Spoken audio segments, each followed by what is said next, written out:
말씀은 신약 성경 누가복음 7장입니다.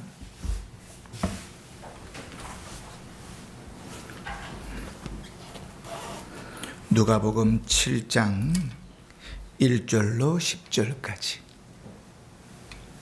제가 봉독할 때 하나님의 음성을 들으시길 바랍니다. 예수께서 모든 말씀을 백성에게 들려주시기를 마치신 후에 가버나움으로 들어가시니라. 어떤 백부장의 사랑하는 종이 병들어 죽게 되었더니 예수의 소문을 듣고 유대인의 장로 몇 사람을 예수께 보내어 오셔서 그 종을 구해 주시기를 청한지라. 이에 그들이 예수께 나와 간절히 구하여 이르되 이 일을 하시는 것이 이 사람에게는 합당하니이다. 그가 우리 민족을 사랑하고 또한 우리를 위하여 회당을 지었나이다 하니 예수께서 함께 가실새 이에 그 집이 멀지 아니하여 백부장이 벗들을 보내어 이르되 주여 수고하지 마옵소서. 내 집에 들어오심을 나는 감당하지 못하겠나이다. 그러므로 내가 주께 나아가기도 감당하지 못할 줄을 알았나이다. 말씀만 하사 내 주인을 내 하인을 낫게 하소서. 나도 남의 수하에 든 사람이요 내 아래에도 병사가 있으니 이더러 가라 하면 가고 저더러 오라 하면 오고 내 종더러 이것을 하라 하면 하나이다. 예수께서 들으시고 그를 놀랍게 여겨 돌이키사 따르는 무리에게 이르시되 내가 너희에게 이르노니 이스라엘 중에서도 이만한 믿음을 만나보지 못하였노라 하시더라. 보내었던 사람들이 집에 돌아가 보매 종이 이미 나아 있었더라. 아멘. 한 주간도 평안하셨지요? 주여 주여 부르고만 살지 않고 지난주일 말씀 생각하면서 들은 말씀을 행하는 자로 힘써 사셨지요? 그렇게 또 사시려고 애쓰셨지요? 그 애쓰심, 힘쓰심, 또 기도하심 가운데 하나님께서 만배의 복으로 부어주시기를 주의 이름으로 축원합니다. 실패하셨어도 애쓰셨다면 하나님께서 복의 복을 부어주실 것입니다. 애쓰고 걸어가는 그 길들이 미미해 보여도 그 말씀 기억하고 살아가는 그 걸음에 하나님께서 복을 막 부어주실 줄을 믿습니다. 주님은 말 잘 듣는 사람 좋아하시거든요. 여러분 그렇잖아요. 자식을 키우던 사람을 데리고 부리든지 간에 말 더럽게 안 되는 사람은 참 다루기 힘들지요. 내 뱃속으로 낳은 자식도요 말 안 들으면 참 속상하잖아요. 근데 하물며 우리 주님께서 입으로만 주여 주여 하지 않고 주님께서 말씀하신 대로 들은 말씀대로 살려고 하는 자에게 왜 하나님께서 복을 부어주지 않겠어요? 왜 이뻐하지 않겠어요? 그지요?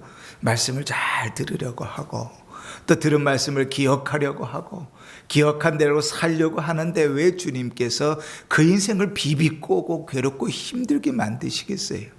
주님 기뻐하시고 거기에 복을 부어 주실 것입니다. 오늘도 예배 가운데서 그렇게 은혜를 누리시고 그렇게 말씀을 기억하여 힘써 사셔서 하나님이 기뻐하시고 부어주시는 은혜와 복을 누리는 인생이 되시기를 다시 한번 주의 이름으로 축원합니다. 아멘. 우리가 성경을 읽을 때 재미있는 부분들이 종종 등장합니다. 여러분들은 어떤 부분이 성경을 읽을 때 재미있는지 모르겠어요. 익숙한 내용들을 들으면 재밌나요? 아니면 기가 막힌 일들을 들을 때 재미있나요? 어떤 내용들을 들으면 재미가 있고 여러분의 흥미를 이렇게 돋구게 되나요? 저는 오늘 같은 이런 백부장 같은 내용들을 만나면 참 마음이 막 흥미롭고 막 두근두근하고 그렇습니다. 이야, 희한하다. 야, 어쩜 이럴 수 있을까? 이런 재미가 이 마음속에서 막 솟구쳐 올라요. 예수님과 함께 다니던 제자들 있잖아요. 이 제자들은요, 예수님께 핀잔도 많이 들었습니다. 하는 짓들이 예수를 따라다니는데 예수를 닮지는 않고 세상 사람들 같아가지고요, 둘, 셋, 넷 모이면 서로 한다는 이야기가 누가 더 높은가, 누가 더 높은 자리에 앉을까, 뭐 이런 얘기하고 있거든요. 그러니까 예수님 모실 때는요, 참 마음에 안 드는 부분들도 많을 거예요. 예수님을 따라다니는 제자들도요, 그들의 믿음 없음으로 책망도 받기도 했습니다. 당시에 율법을 달달달달 외우고 가르친다는 바리새인과 서기관들도요, 예수님께 신랄한 책망을 받았습니다. 율법을 잘 알고 있으면 오히려 칭찬을 받아야 되고, 율법은 잘 알고 있으면 그대로 잘 살기 때문에 오히려 귀감이 돼야 되는데 예수님께 책망을 들었어요. 그런데 희한한 게 이방인들을 향하여, 특별히 오늘 우리가 읽은 본문처럼 백부장들이 성경에 몇 번 등장하는데, 이 백부장들은 얼마나 주님 앞에 인정받고 칭찬을 받았는지 몰라요. 당신은 로마의 지배를 받고 있을 때이잖아요. 그러니까 로마의 군사, 장교란 말이죠. 그 칭찬받을 일이 뭐가 있을까? 그런데 성경을 잘 살펴보면 모든 백부장은 아니겠지만 적어도 성경에 거론되는 백부장들이 칭찬받은 흔적이 참 많이 나옵니다. 예를 들면 백부장 율리오라는 사람 있지요. 바울이 로마로 압송되어져 갈 때 바울과 함께 많은 죄수들을 로마까지 데리고 가는 일을 맡았던 백부장이었습니다. 그런데 이 백부장이 얼마나 바울에게 호의적이었든지, 이 배가 가다가 율라굴로라는 광풍을 만나서 난파해가지고요, 이제 죄수들이 막 도망가게 되는 상황이 됐을 때 군인들이 이 죄수들 다 죽이자 그랬거든요. 그런데 죽이지 않고 살려서 그를 다 바울의 말을 믿어줬던 사람이 백부장 율리오입니다.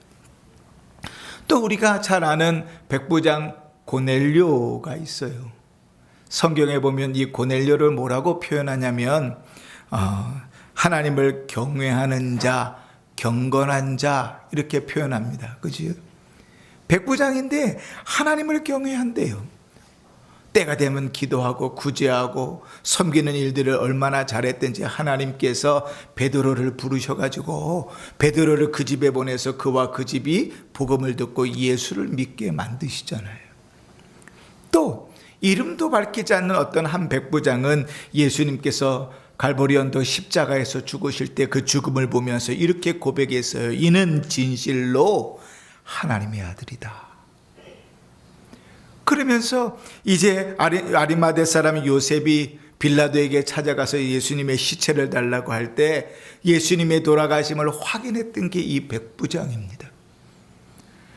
그 로마 군대가 주둔해 있을 때 모든 백부장이 그러진 않았겠지요. 그런데 성경에 언급되는 백부장은 하나같이 참 괜찮은 사람들이었어요. 오늘 우리가 읽은 본문에 나오는 백부장은 고넬료처럼 이름이 나와 있진 않은데 극찬을 받습니다.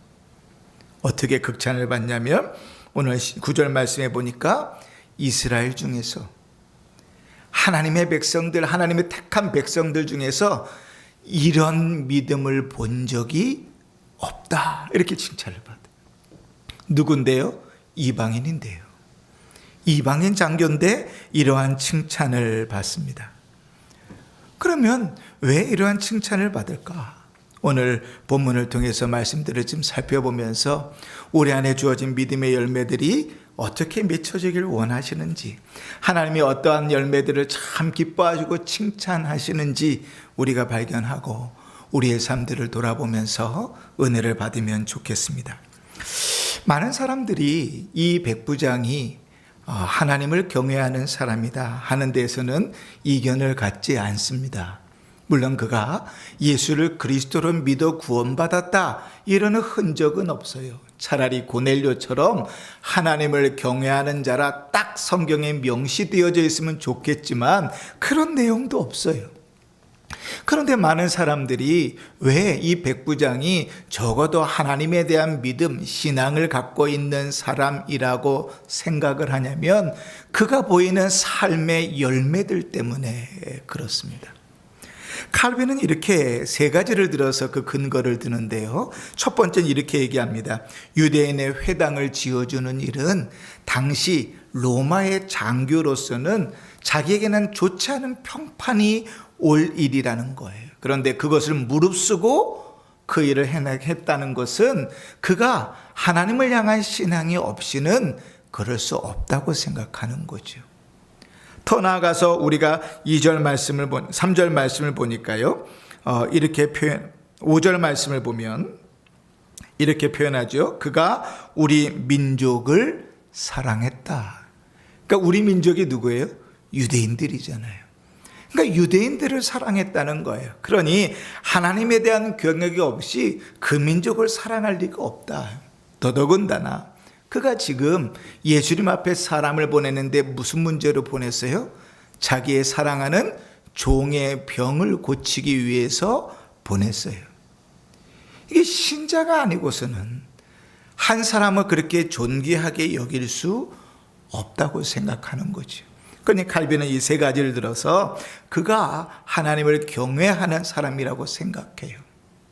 10번 양보해서 예수 그리스도를 구주로 믿지 않는다고 할지라도, 칼빈이 얘기한 세 가지 이유가 아니라고 할지라도 그가 가지고 있는 겸손과 그가 가지고 있는 하나님에 대한, 예수님에 대한 인식은 적어도 그가 신앙을 갖고 있다는 것을 뒷받침해 줍니다.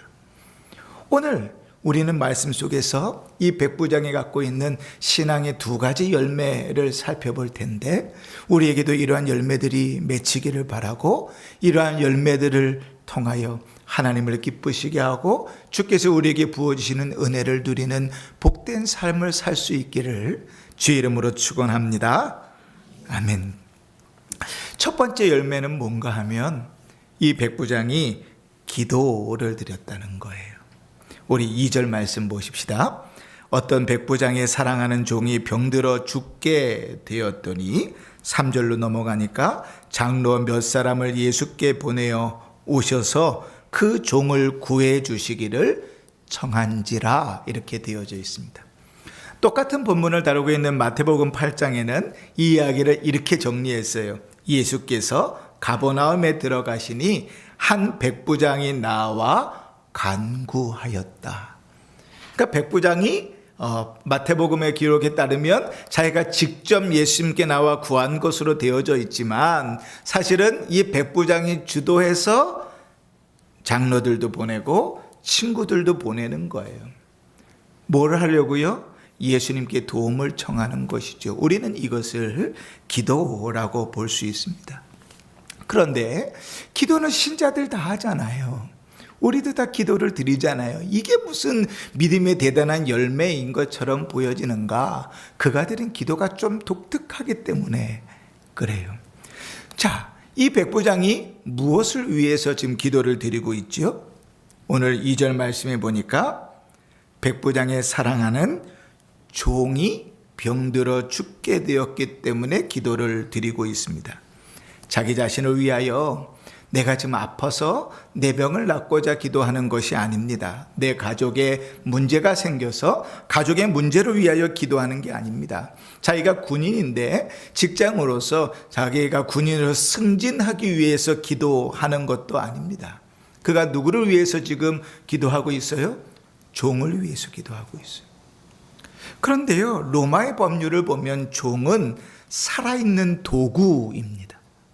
그러니까 종이라고 표현하는 것보다 우리가 조금 더 이해하기 쉽게 표현하려면 노예라고 표현하는 게 조금 더 이해가 쉬울 거예요. 당시 문헌들을 찾아보면 재산을 관리하는 방법에 대해서 나와 있는 문헌이 있는데, 그 재산을 관리하는 방법을 어떻게 가르치고 있냐면 농부들에게 이렇게 가르치는 거예요. 때가 돼서 낡고 파손된 것들은 다 처분해 버려라. 그럴 수 있죠. 낡은 것, 파손된 것 가지고 있어봐야 창고에 쌓이기만 하고 먼지만 있잖아요. 그러니까 재산 관리는 어떻게 하느냐? 낡고 파손된 것들은 다 갖다 버려라. 그렇게 이야기하면서 이렇게 얘기해요. 나이가 들어 일할 수 없는 종돈 내다 버려 죽게 해라. 그러니까 종은요, 도구의 물건이에요. 인격체가 아니에요. 우리 이렇게 이야기할 수 있어요. 아니, 그래, 물건이지만, 도구지만, 그러나 좋아할 수도 있고, 사랑할 수도 있고, 아낄 수도 있잖아요. 그런 일도 있을 수 있잖아요.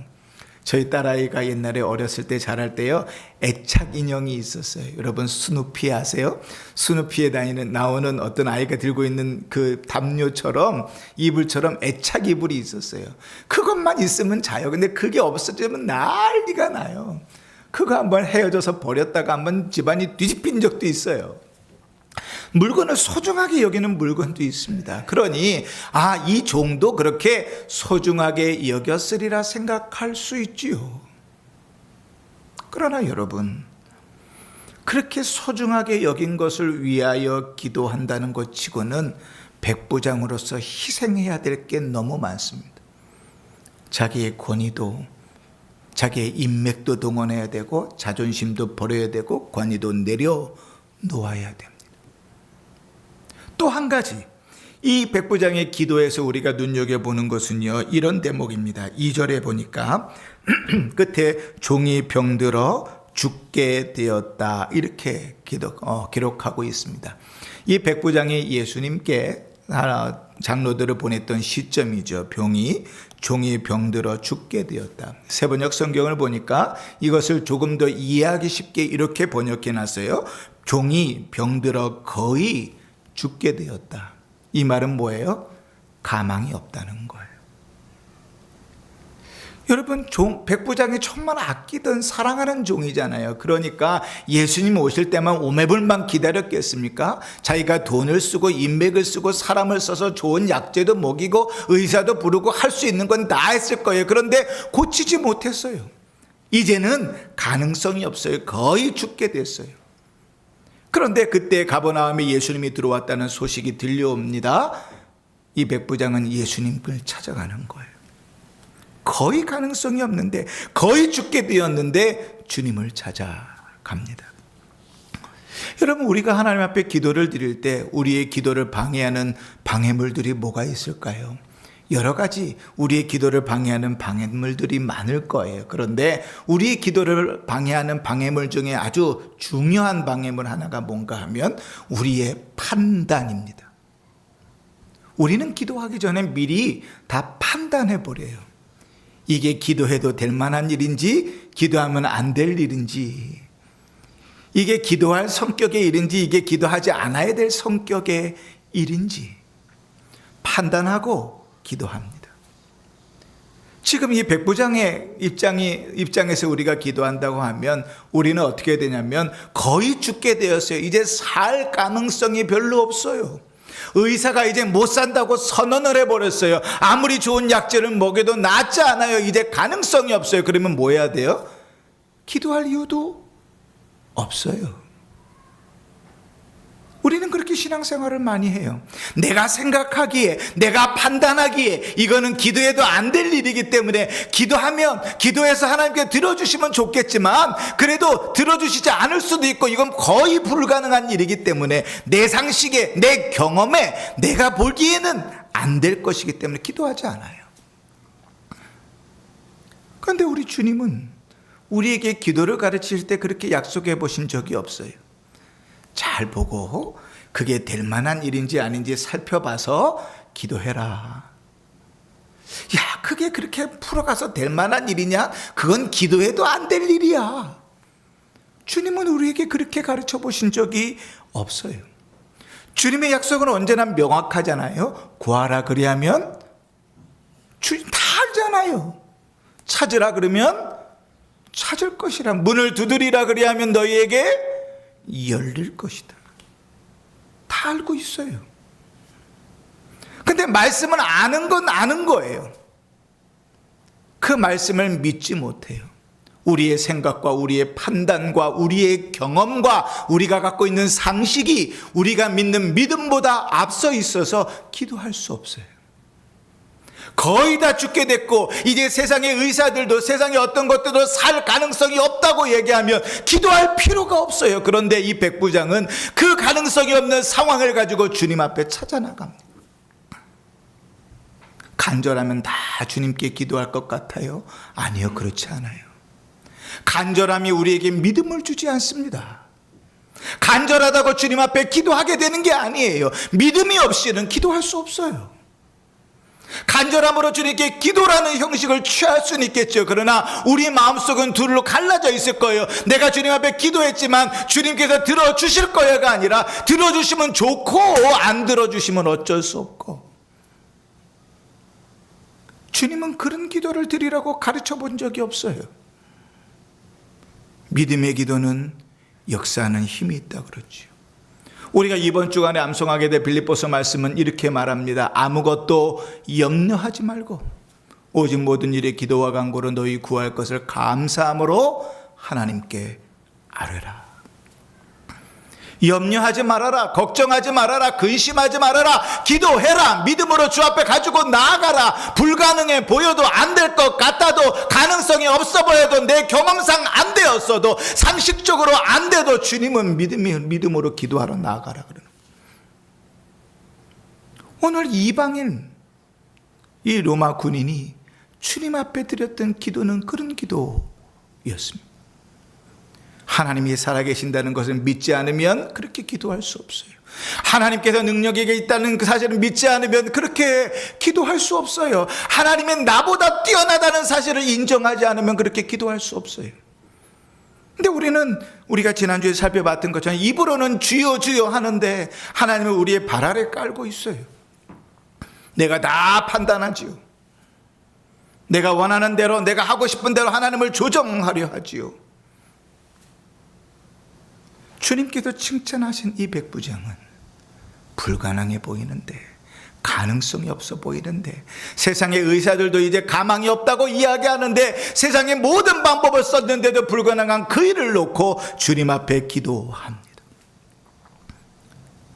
여러분, 하나님께서 이스라엘 백성들을 애굽에서 데리고 나오실 때 이스라엘 백성들은 철저하게 하나님의 인도하심을 따라서 나왔습니다. 하나님이 인도하시는 대로 그 길을 걸어갔고 하나님이 인도하시는 곳에 장막을 쳤습니다. 그것이 홍해바다 앞이었습니다. 앞에는 바다가 놓여 있습니다. 그런데 뒤에서 로마의 군대가, 그것도 특별히 만든 특수부대가 막 따라오기 시작합니다. 그 모습을 보고 기겁을 하지요. 사람들이 보였던 첫 번째 반응은 기도였습니다. 출애굽기를 살펴보면 그들이 기도하고 바로 이어진 말씀은 원망하여 가로되. 그게 하나님 앞에 믿음으로 드린 기도인가요? 아니지요.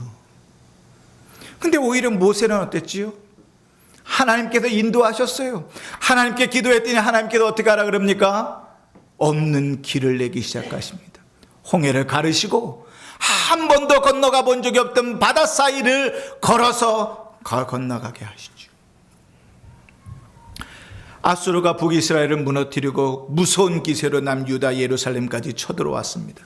18만 5천 명이나 되는 군대가 예루살렘 성벽을 다 둘러쌌어요. 그리고 이제 그들을 씨를 말려 죽이려고 합니다. 그런데 그것도 모자라서요, 히브리 말로 그들을 회유하기 시작합니다. 너희 하나님이 너희를 구원하겠느냐?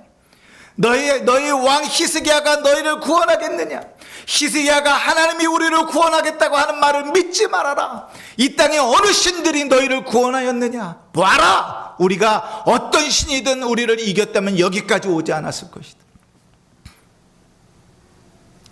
히스기야가 그 기도를 듣고 이사야에게 기도를 요청합니다. 그리고 하나님께서 이사야에게 말씀하시죠. 그날 밤에 18만 5천은 하루아침에 죽습니다. 여러분, 우리가 생각하는 불가능이라는 건 뭡니까? 우리가 생각하는 안 되겠다는 것은 뭡니까?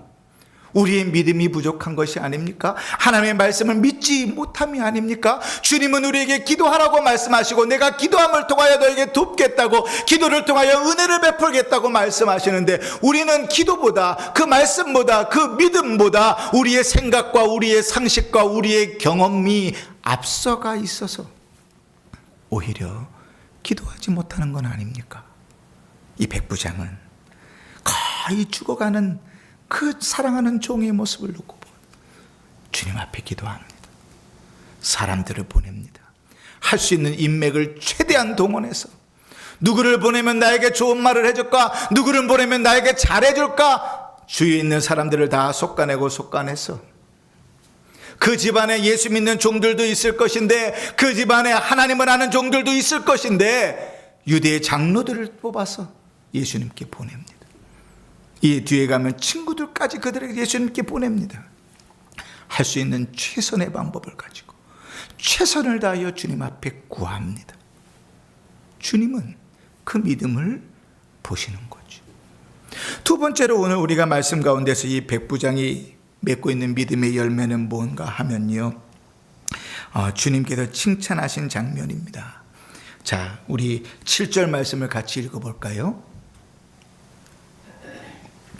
시작. 그러므로 내가 주께 나아가기도 감당하지 못할 줄을 알았나이다. 말씀만 하사 내 하인을 낫게 하소서. 아멘. 이 백부장은 하나님에 대한 인식이 점점 뚜렷해집니다. 생각을 하면 할수록 자기가 어떻게 해야 될지 그 열매가 점점 뚜렷하게 맺혀집니다. 여러분, 오늘 말씀과 이제 3절 말씀을 좀 비교해 보십시다. 분명히 7절 말씀과 3절에 이렇게 처음에 요청했어요. 유대인의 장로 몇 사람을 예수께 보내어 오셔서 그 종을 구해 주시기를 청한지라.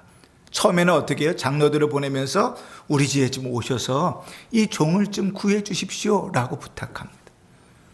그런데 이 장로들이 가서 이야기하고 있는 동안에 가만히 생각해 보니까요, 이 예수님은 어떤 분이에요? 이 예수님이 유대인들이 그토록 기다리던 메시아라면, 그 예수님이 하나님의 아들이라면, 정말 하나님의 그 권능을 대언하는 자라면 감히 나 같은 자가 그분 앞에 설 수 없겠구나, 나 같은 죄인이 있는 곳에 그분을 모셔드릴 수 없겠구나, 이렇게 생각한 거예요. 그래서 뭐라고 얘기합니까? 7절에 말씀만 하사 종을 고쳐주십시오. 말씀이면 족합니다. 여러분, 이 비슷한 장면을 우리는 베드로에게서 봅니다. 베드로가 주님의 말씀대로 물고기를 다 걷었는데요, 주님께서 그물을 내리라는 곳에 그물을 내렸는데 그물이 찢어지도록 물고기가 걷어지는 장면을 보고 내 배에서 말씀을 전하시는 예수님이 누군지를 알아챘어요. 그러고 나서 베드로의 첫 반응이 뭐였지요? 무릎을 꿇고 죄인이로소이다, 나를 떠나소서. 주여, 나는 죄인이로소이다, 나를 떠나소서. 백부장이 곰곰이 생각해 보니까요, 그 권위와 그 권능과 그 능력을 가지신 분이 우리 집에 오는 걸 감당할 수가 없는 거예요. 군인의 서열로 따지면 나는 그분 앞에 감히 설 수도 없는 연약한 자라는 거예요. 부족한 자라는 거예요. 갈 수가 없어요. 그러니 말씀만 하옵소서. 그러면 그대로 될 줄로 믿습니다. 하나님의 말씀에 권위를 그대로 인정하는 것이죠. 그러면서 보면 이 백부장이 군인이었다는 것은, 장교였다는 것은 대단히 큰 메리트입니다. 왜냐하면 군이라는 사회만큼 상명하복이 명확한 집단이 없잖아요. 위에서 명령하면 그대로 이루어지는 것이 군이라는 조직사회이잖아요. 근데 백부장은 자기 위에 상관이 있어요. 자기 밑에 부하도 있습니다. 자기가 말할 때 그 말의 능력과 그 말의 권위와 그 말이 어떻게 이루어지는지를 정확하게 알고 있어요. 그러니 나보다 훨씬 높으신 하나님, 나보다 훨씬 권위가 있으신 하나님, 나보다 훨씬 능력이 있으신 그 하나님께서 말씀만 하셔도 족하다고 믿는 거예요. 여러분, 우리의 신앙에 하나님의 말씀을 인정하지 못할 때가 참 많잖아요. 하나님의 말씀은 언제나 능력이 있습니다. 하나님께서 세상을 뭘로 창조하셨죠? 말씀으로 창조하셨어요. 또 누가복음에 보면 하나님의 말씀으로 행하신 모든 일들을 이루신다고 이야기하십니다. 하나님의 말씀으로 상한 심령을 위로하기도 하시고 말씀을 통하여 그들의 인생을 인도해 가시기도 하십니다. 하나님의 말씀을 통해서 영혼을 먹이기도 하시고 하나님의 말씀을 통해서 그 마음의 생각과 뜻을 판단하기도 한다고 성경은 우리에게 말합니다. 하나님의 말씀 능력이 있습니다. 하나님의 말씀이 우리 가운데 역동할 때 주의 말씀은 우리의 삶을 이끌어갑니다. 하나님의 말씀은 우리가 어디로 가야 될지 알지 못할 때 우리의 길과 빛이 되어지고, 하나님의 말씀 내가 연약하고 힘들 때 우리에게 힘이 되어지고, 하나님의 말씀은 우리가 지쳐 쓰러져 있을 때 우리에게 위로가 되십니다. 하나님의 말씀은 우리의 영혼을 먹이고, 하나님의 말씀은 우리 가운데 능력으로 역사합니다. 백부장은 주님 그 말씀만 하옵소서. 그러면 내 정이 낫겠습니다. 사랑하는 성도 여러분, 우리의 삶 속에 하나님의 말씀의 능력과 하나님의 말씀의 역사를 경험하며 사십니까? 하나님의 말씀이 지쳐 쓰러져 있는 내 영혼을 일으켜 세웁니까? 하나님의 말씀이 상해 있는 내 심령을 위로하십니까? 하나님의 말씀이 어찌 가야 될지 모르는 내 앞길들을 인도해 가십니까? 하나님의 말씀이 내 삶의 목표와 방향을 제시합니까? 하나님의 말씀이 내 영혼을 살찌웁니까? 하나님의 말씀에 대한 권위, 주의 말씀을 인정하며 살아가십니까? 이방인 장교인이 백부장은, 바리새인들도 서기관들도 그 말씀을 인정하지 않는데 그 말씀을 따라 말씀만 하옵소서, 내 종이 낫겠습니다. 그 믿음을 가지고 있는 것이죠. 사랑하는 성도 여러분, 말씀을 정리하겠습니다. 절만의 순간에도 기도할 수 있는 성도가 될 수 있길 바랍니다.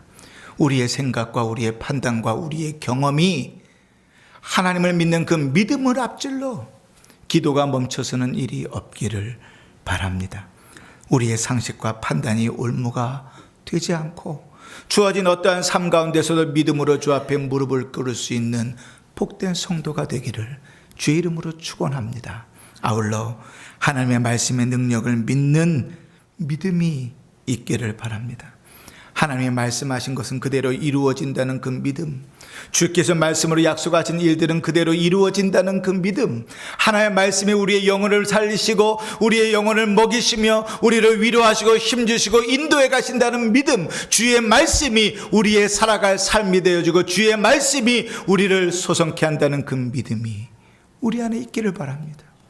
그래야 주의 말씀에 늘 귀를 기울이고 그 말씀을 따라 걸어갈 수 있기를 주의 이름으로 축원합니다.